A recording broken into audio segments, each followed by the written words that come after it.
Welcome to the Phygital Marketing Podcast, a podcast from Sotto, where we explore how digital and physical experiences are blending in modern marketing. I'm your host, Lindsey Buxman, and I'll be sitting down with my favorite marketing leaders to chat about what they think is working, what's not, how real-world moments should connect to digital strategy, and everything in between. Okay, let's get Phygital. Hey guys, today I am in New York City with Randi Gladstone. I'm very excited for today's podcast episode.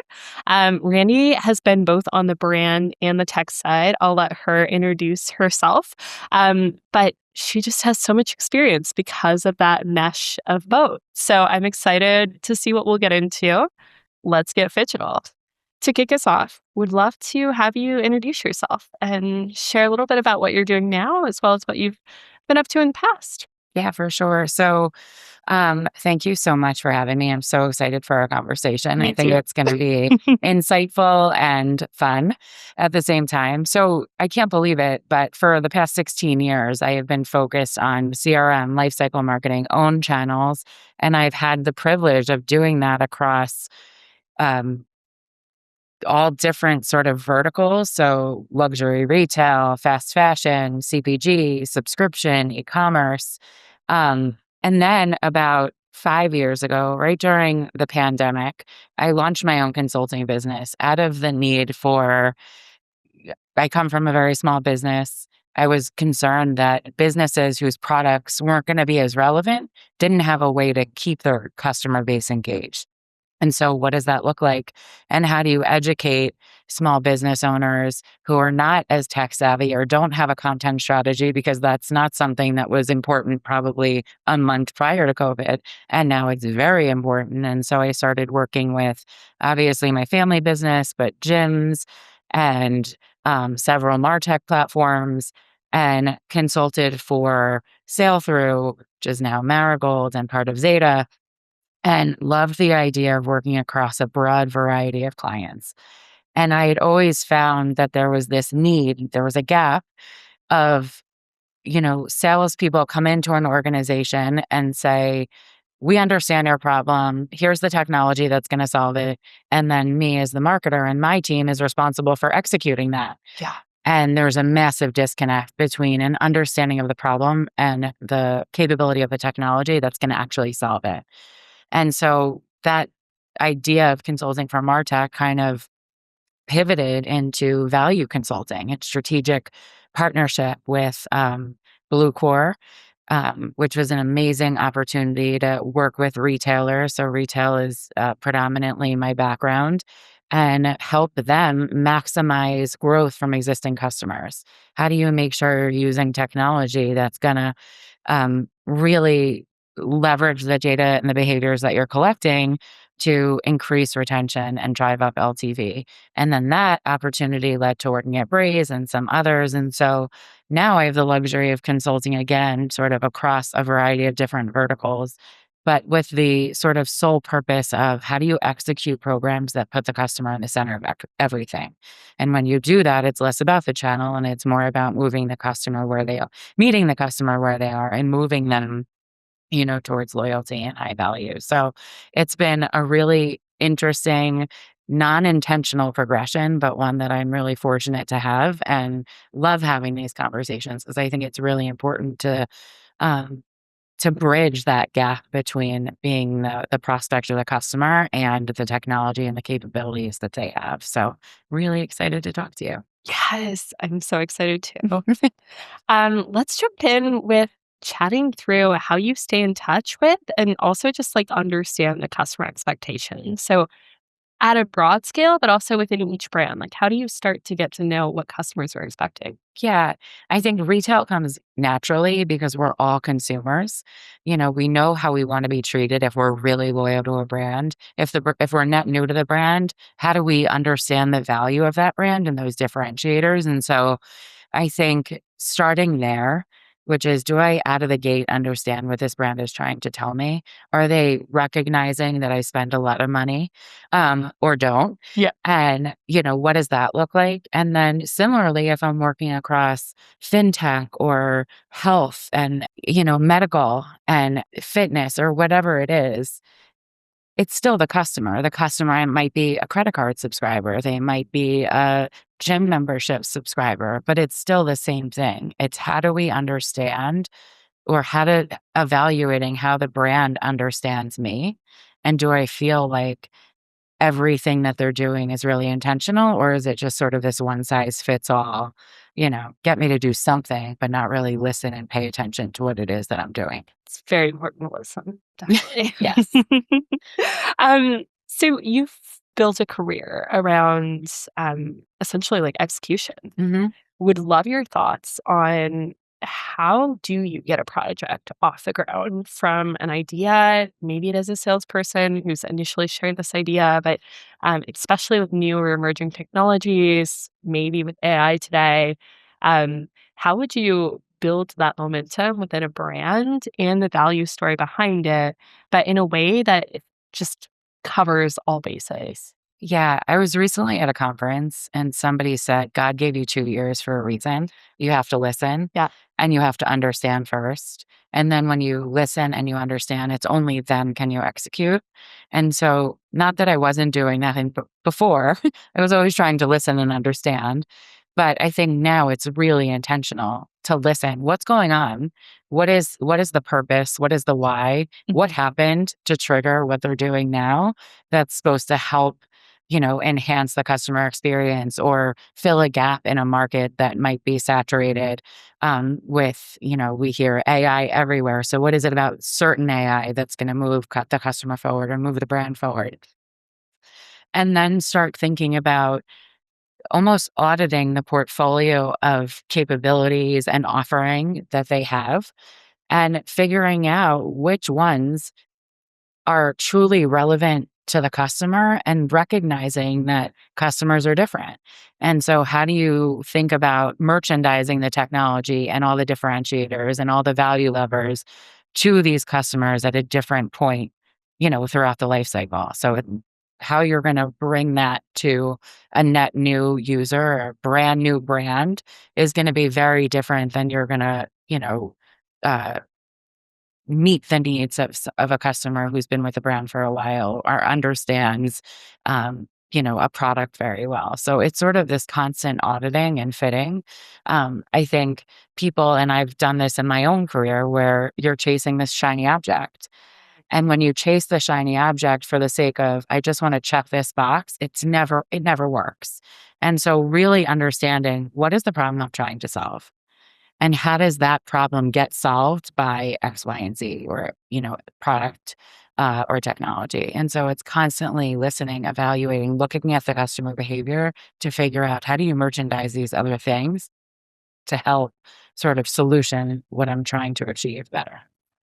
I love this concept of merchandising. Everything's always retail and fashion. Yeah, but I have never heard that. And it brings so much like intentionality to technology. Curation and intentionality. You wouldn't merchandise a luxury retailer the same way you would merchandise a fast fashion. These are changing constantly. The technology that you need to meet the need of a fast fashion retailer who's going to sell out of product really quickly. Mm-hmm. And there's not a ton of storytelling around the product versus a luxury retailer where it's all about storytelling and all about, creating this online, offline continuity of white glove experience. That is a totally different portfolio of technology and assets that you're going to need to support what you're doing. And so, it is sort of this curation and merchandising of what's available to what you need. I love the concept. You just told me that you can't kind of look at fast casual as well as luxury and have similarities kind of thing. Yeah. But I will challenge you to just ask the question of like, what do you think what technologies are actually needed right now? Where are there gaps in the customer experience on a broad scale? Yeah. So I think the challenge right now is that we have so much data. Yeah. And personalization, as we've heard it throughout our whole career, is easier to do, right? Like we know who people are. We can create this entirely personalized experience online. We can also do it in store. Mm-hmm. If you're clienteling and you understand who's coming in the door, or you have a history, a profile of what they've purchased or where they're coming from. But the connection of those two things are very hard to do. And so this offline to online continuity continues to be this pervasive challenge of I can have this really intentional target experience online and move that customer and expose them to the benefits of being loyal or nurture them along if they're brand new. But in store, we don't have that. And so to your point, how you would treat that customer is not different in luxury versus fast fashion. Maybe the ways you go about it are different. You could spend less time. It's much more product variation in a fast fashion apparel company than there is in a luxury. The purchase pattern of fast fashion and luxury is very different. I'm very envious of the person that can come into a luxury retailer and buy something every day. I would love to know how. But that's not happening. And so your nurture pattern from first engagement to second engagement might be months, it might be years. But recognizing them the same because of that initial investment is still so important versus apparel. You're coming in, the upsell, the cross sell is a lot easier. And so you're right. They're not as different as it seems. It's just the life cycle and the patterns of those customers vary, but putting the customer at the center is the sort of the same idea. And it sounds like the issue of connecting in-store and online is the pervasive current absolutely gap, which we totally agree as well. Yeah, absolutely. And that's why I got so excited to talk to you, because there's this amazing opportunity to make that connection. And you can do it in so many cool ways. Somebody's browsing in a store. I do this all the time. I'm standing at a store and I'm staring at a product and I want to know more about it, but I'm just looking at a price tag and that's not telling me what I need to know.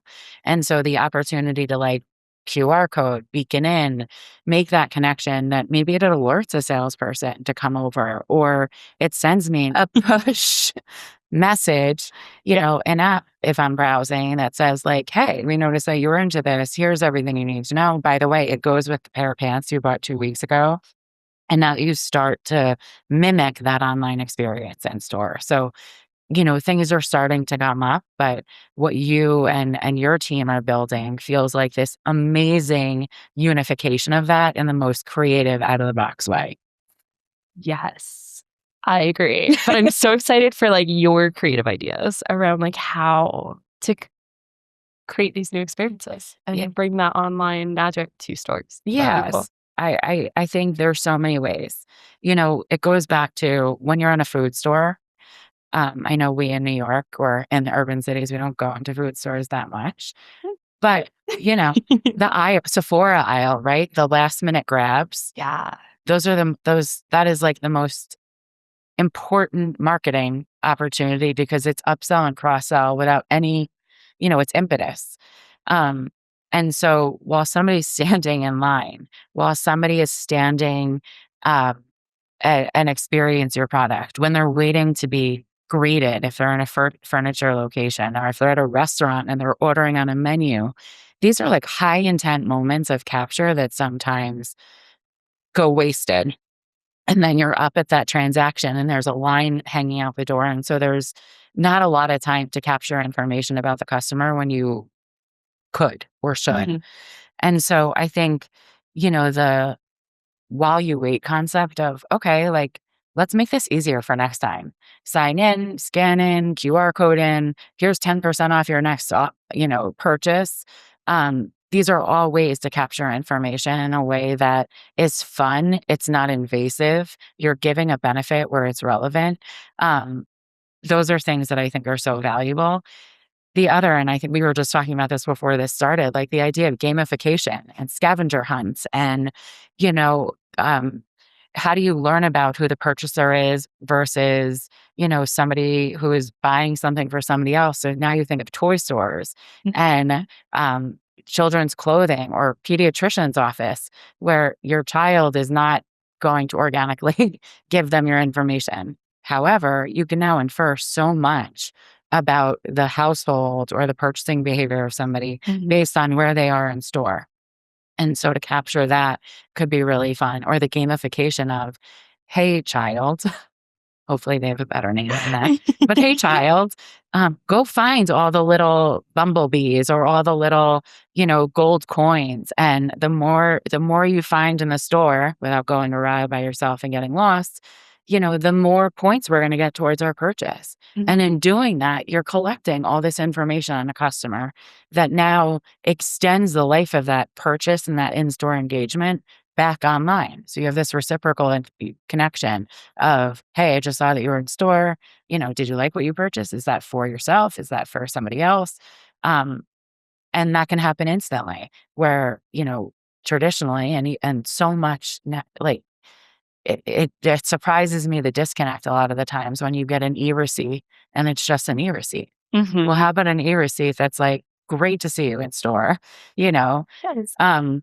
come on back. We love meeting you. Create an alter ego of a client, of a salesperson or Mhm. an associate or a virtual closet. Like all these things are so, I don't want to say they're easy to execute now, but there's technology that's coming out, yours included, that's going to make this connection so much easier.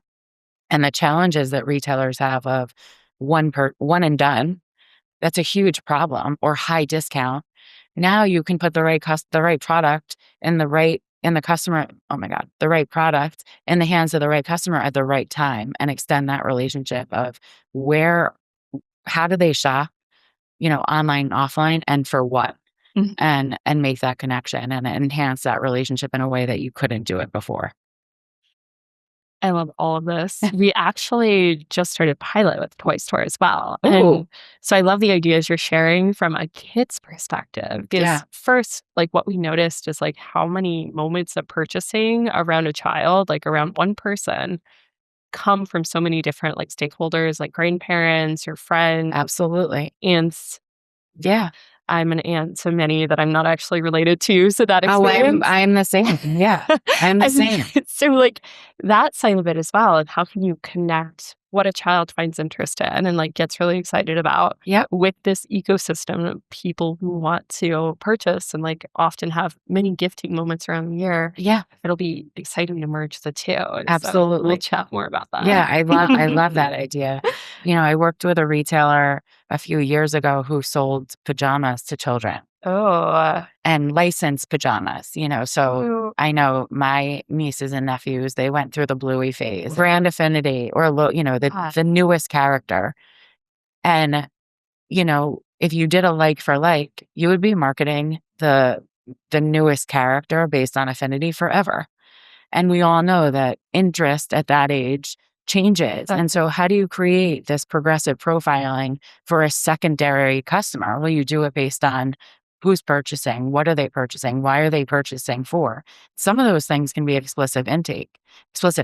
Why and ask them in store, is this a gift? Or are you buying pajamas for yourself and you just might have a character affinity and that's totally okay. Yeah. But then we know how to treat you, and we know how to nurture that relationship.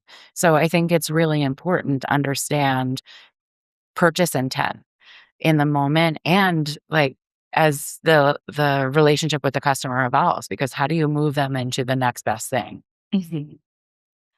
I would love to hear some retail experiences you've had lately that you just think are really magical. And you're welcome to call out brands if you want to, but I would love to kind of see what you were experiencing as well lately. Yeah, I mean, the obvious one, and I'm sure we all agree, I think Sephora does a beautiful job.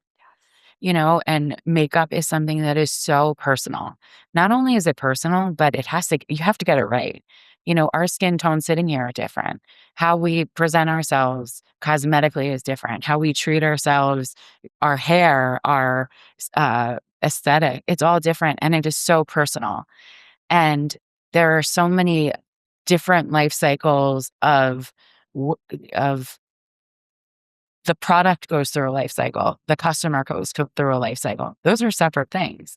You have fulfillment of the product that somebody loves. So you use this foundation for 3 months, let's say. Well, 3 months at the next point, show me the foundation, but also show me what's new. And I think Sephora does a beautiful job of that. And they are somebody who connects the offline and online in a great way because you can access the profile anywhere. There are other, health and beauty, lifestyle companies that don't make that connection. And when the product is so personal and so based on things that matter and influence your decisioning, that should be sort of the foundation of how you execute all of your marketing. How do you make sure that no matter where that customer is, they have their history, that me as the customer, I have my history, so I can remember what my, foundation nuance is. I understand the brands. And similarly, the associate can pull up my profile and say, oh, you like this? Well, let me show you everything else that's going to pair really well with this. Or actually, like that indication in that foundation, that's old school. Like, here's a new thing that's going to have anti-aging and all, like I need. But, that's how you move the customer along, because you have this really great opportunity to access the explicit information that and influence that with where they are and their purchasing, whether it's in store or online. I think they do a beautiful job. I think, um, you know, brand narrative and brand storytelling, I think Anthropologie does a beautiful job. There's such continuity between how they merchandise online to how they merchandise in store.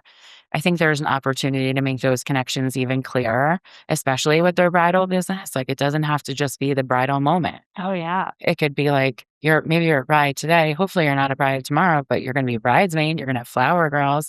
You're going to have a registry. And so how do you connect all of those things? Just start creating this amazing, robust profile on somebody that carries them through the stages of their life. Bloomingdale's does that really well. There's so many, everybody's doing it in the way that they know how. It's like, I think the challenge is, how do you make it even better, even stronger, even more compelling to authenticate in offline channels so that all of that robust information can be activated in store or activated out of pop-up, especially in the summer. Everybody has a pop-up somewhere. Yes. So how do you make sure that you understand where your customer's shopping, when they're shopping, why they're shopping, what are they shopping for? Those are all really fun examples. I think it's so interesting that Sephora just continues to be so good. Amazing. Just decades Yeah. of being great at experiences. And leveraging the right technology in a way that, they're merchandising the technology to the need. They're not just using AI to create these like experiences, and I'm sure they do in ways that feel fitting, but it's not off brand, and it's only used to enhance the benefit of the customer. So let me see how my face is going to look with with these cosmetics, or let me see what my nighttime look will look like, or how I look with a tan. Those are great use cases and they're relevant versus like, let me create some crazy avatar. Maybe they do that, but not marketing it to me, but in ways that feel intentional and intended to move the customer forward. Let's talk about AI. I would love your I've thoughts. never heard those two letters. I know. Do we have to?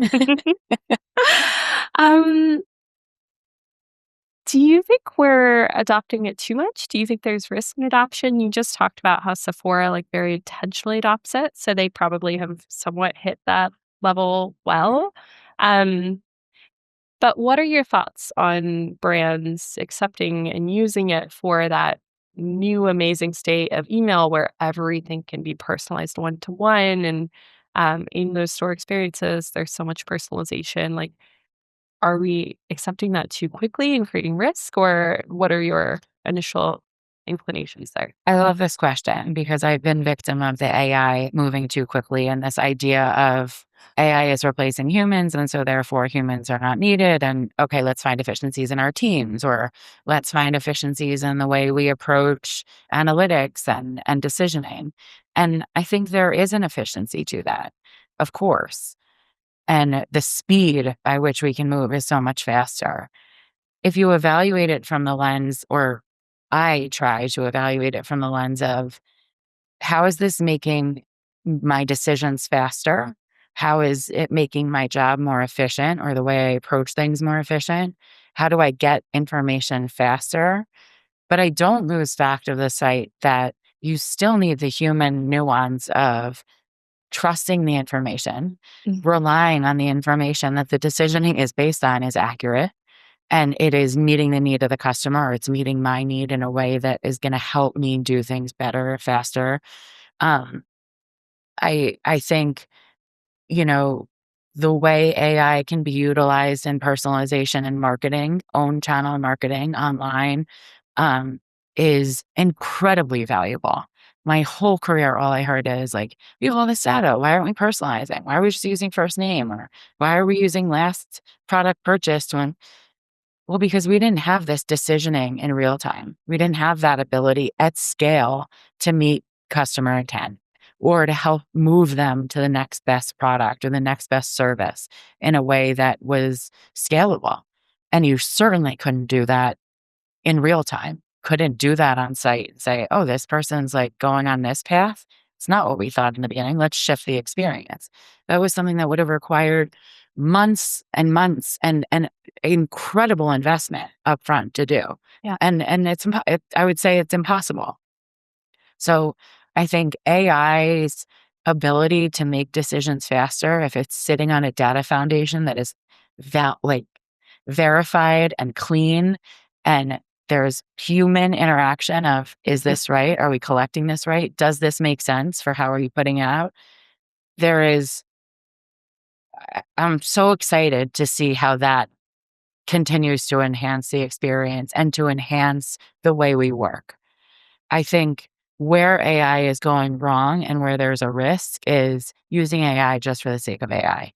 And really just, creating these buzzy use cases that like aren't being tracked. They're just like viral moments, and they're in the moment they may be really cool and exciting, but they're interrupting some sort of intentional funnel, movement, because they can't be tracked. It's happening over here when everything else is happening over here, and the experience isn't funneling in to enrich the 360 way we want to meet our customer. We want to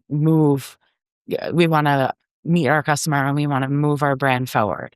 So I think every day there's a new use case for AI. Every day, another .ai launches. And I think the ones that are really thinking about the end user, we as marketers, how is it going to make our life easier? How is it going to become more efficient? How are we going to save time? How are we going to be able to do things at scale? Great use case. Thank you. It's like art and science. And if it's all science, it doesn't feel human. It's scary and concerning. And sort of the same thing with these buzzy moments where it's solving just for one thing and not thinking about how it fits into the bigger picture. I think those are things that are going to fall by the wayside, and maybe they'll fit into technologies that are really thinking about it. But, the intent at the beginning is going to fall away. And so I think we have to watch. It's moving really fast. Yesterday, I saw on the news that there are now robots that look like us that are following people around, that are tracking information. And while I can see the benefit of this, in so many use cases outweighs the risk, it's scary. It's moving too fast. I've AI, people talk about the Industrial Revolution, and the Industrial Revolution took years, hundreds of years. We have had an Industrial Revolution in months, in days in some cases. And so the human element needs to really catch up to that decisioning to be able to evaluate how do we move forward in a way that makes sense, is intentional, and allows us to, marry that blend of art and science in a way that's going to further things, not cannibalize it. Yes. It's so interesting. I feel, and you can correct me, but I really feel like your reaction to somewhat having a role taken over by AI is to create and really lean into your consulting where you can make brands even more intentional about this. That's so you're being a counter, which is exceptional. Yes, that is That is entirely the intention right now, is this is happening around us. I think it's very easy for brands to jump in and leverage it in ways that are exciting and cool, but I wanna be there to sort of advocate for the brand marketer or the CRM owner and the technology too of like, how do we make sure as a brand, we understand that what is the problem we're trying to solve for? Where's the gap? Where's the white space? Okay, once we understand that, we can start evaluating technology to help us solve that problem. And I'm also holding the technology accountable to say, can you solve this problem? Show me how. And what is that going to look like? Yesterday, I went to a conference all about the outcome economy. Don't just make me a promise. Show me how that outcome is going to come to life and hold the technology accountable. And that's where value engineering and this sort of concept of being this advocate and holding people accountable on both sides is more important now than it ever has been. And so, yeah, I'm trying to use my powers for good and in some extent, and learn as much as I possibly can about these technologies. That's why we're talking, because I was like, tell me everything about what you're doing. I think it's so interesting. Because I want to help people make better decisions and not be stuck with technology that they invested so much money in. And the promise of what was, you know, sold to them can never be fulfilled. I've been in those positions and, it's always really exciting and it sounds great, but it's only going to work if you know how it's going to work in your organization or for your purpose. I love how much you care about like the marketer, the human, and you're just so good at connecting. Thank you. I would love to just hear your thoughts on advice for just people coming into the space, whether it's on the technology side or the marketing side. Like, what would you tell those newer generations and newer folks to the industry? Yeah, I think, it's so hard to understand the complexities of organizations when you're just coming in.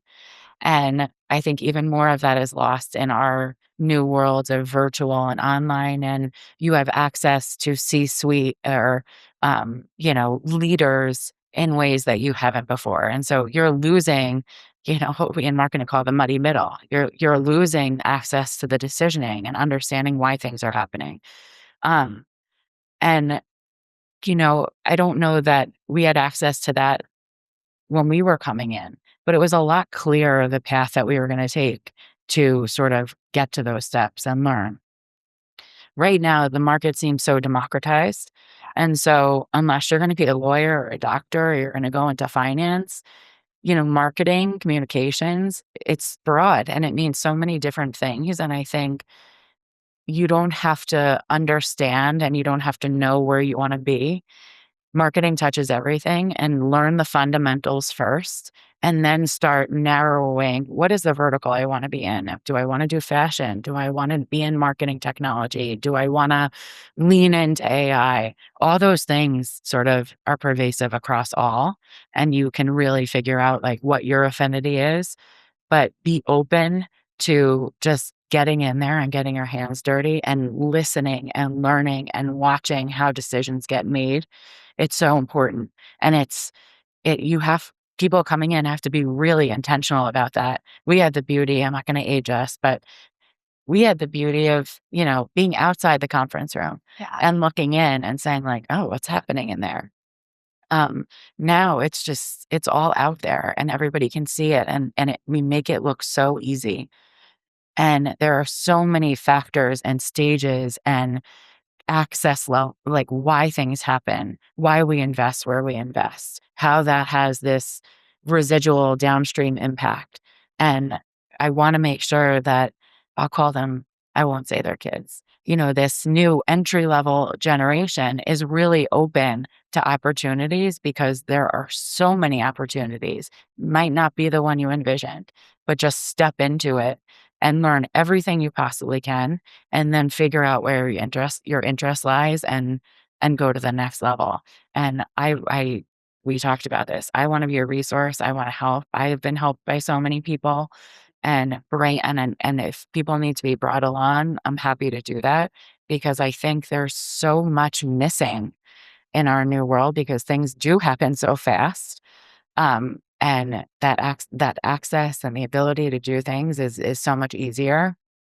But the soft skills, the EQ of how you make decisions and why you make decisions is sometimes lost. And so, my advice would just be like, God gave you 2 ears. Listen, understand things, really take it all in, look around and learn from areas that might not be as intentional as others, but just learn and listen and understand, and then start making the decisions of where to go next or how to get there. I have so many questions for you out of that, but that was so helpful. What did you want to be when you grew up? Oh my When you were God. little? And when did you decide marketing was your passion? So I think that evolved. So when I was really young, my 2 best friends and I were going to be psychologists or therapists. Oh, We're going to have our interesting. own psychiatrist You would be a business. great Oh, I don't know. I would love to talk to you all day. You can talk to me all day. No, I'm going to help you. But, we just had this idea, and then that would develop more into, as I got older, what am I going to do? I've always been creative. I love to draw. I love to sketch. I love to write. And so in college, I was a journalism major. My dream was to write for InStyle. That was it. That's all I ever wanted to do. I wanted to work for Hearst or Condé Nast. And I interned writing grants for the Starlight Children's Foundation. I interned at Modern Bride. And as I got further along, I started realizing that I liked the business side a little bit more than the writing. I love to write, but that'll be a fun habit. My first job out of college was working in an out-of-home printing shop. So talk about like just getting into something and learning. And email was just coming to fruition. And so we had to consolidate branding for a gym franchise, like gym owners who had no idea about technology. And we started consolidating. And I'm like, wait, I'm printing billboards. The measurement of that billboard takes months, maybe years, to understand the efficacy of it. And I just sent an email and I know that it worked or it didn't work instantly. Okay, this is cool.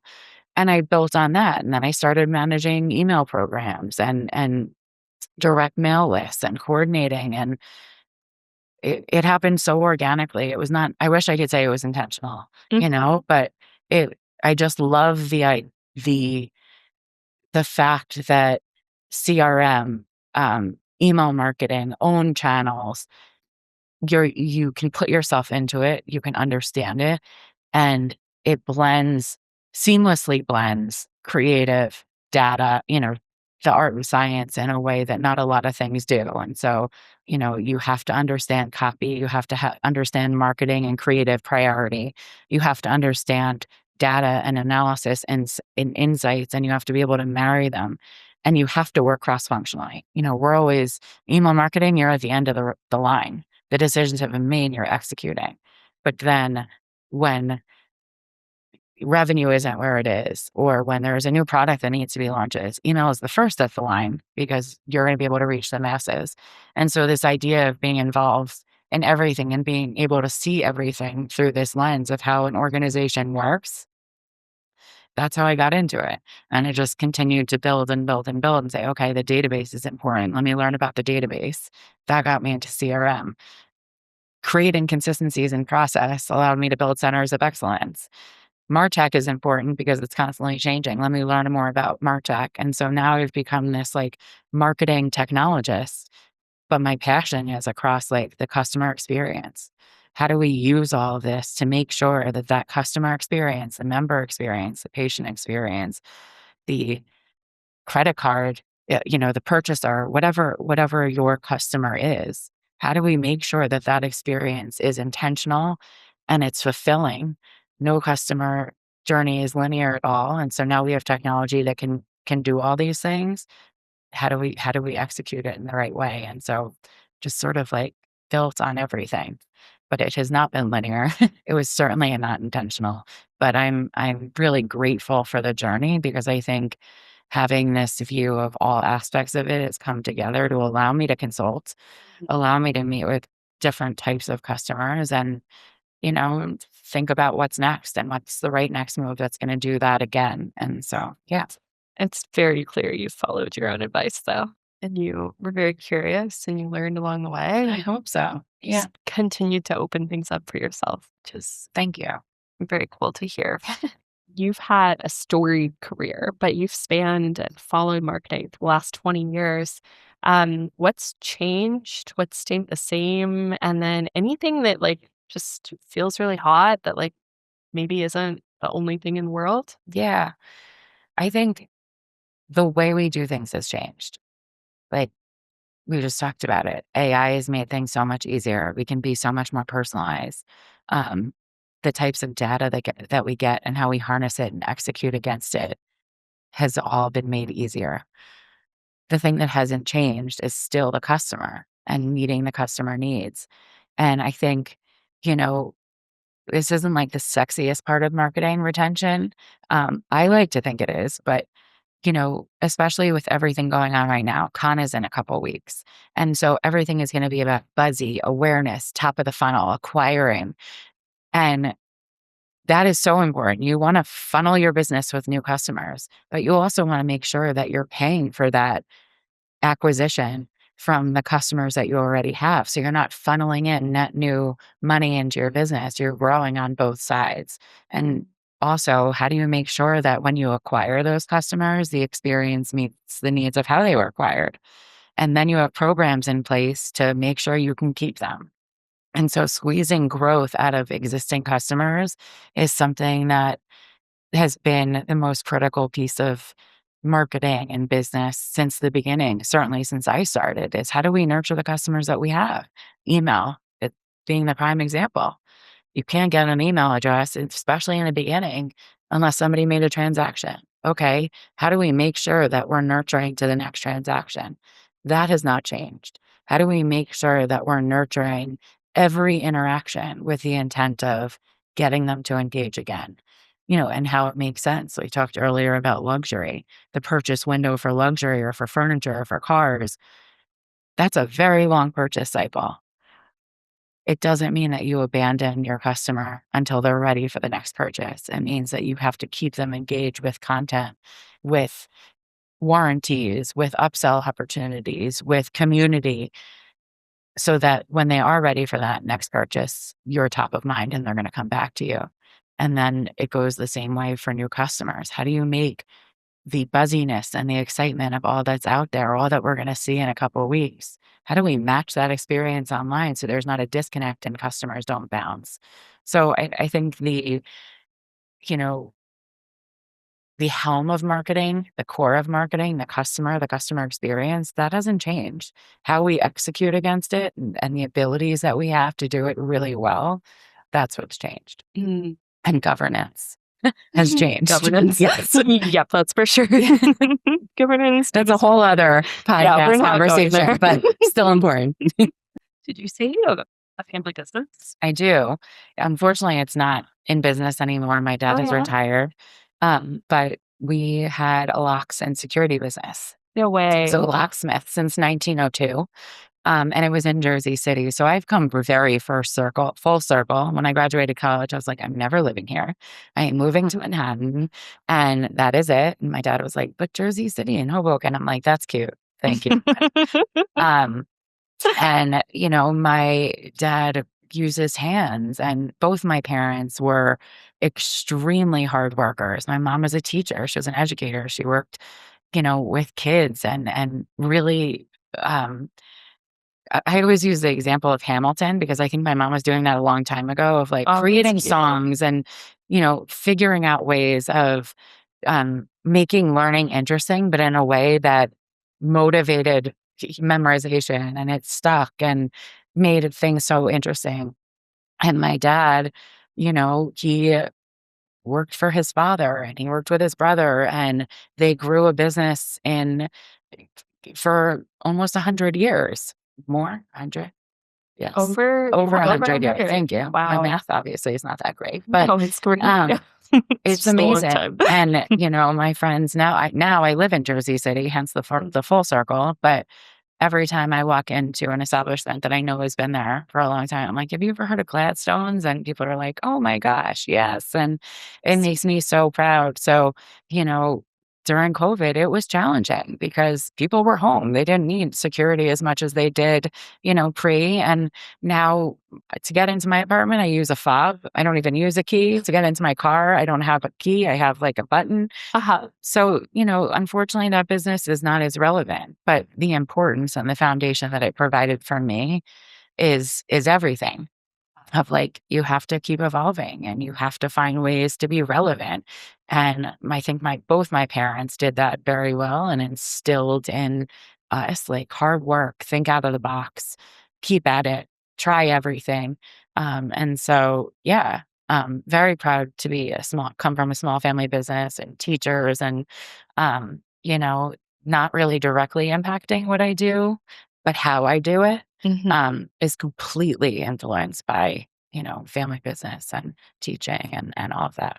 Where can people find you? Where can they follow you and the work that you're doing? Yeah. Just the thoughts that you continue to have in these spaces. Absolutely. So I am on LinkedIn. Everything about me and what I'm up to is on LinkedIn. I'm launching a new website, which will be there, but it's RMG Digital Consulting. You can find me there. You can email me directly through LinkedIn.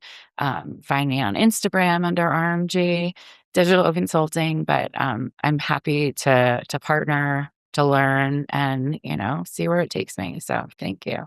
And I'm thrilled and so excited to see where you guys go because I think it's amazing.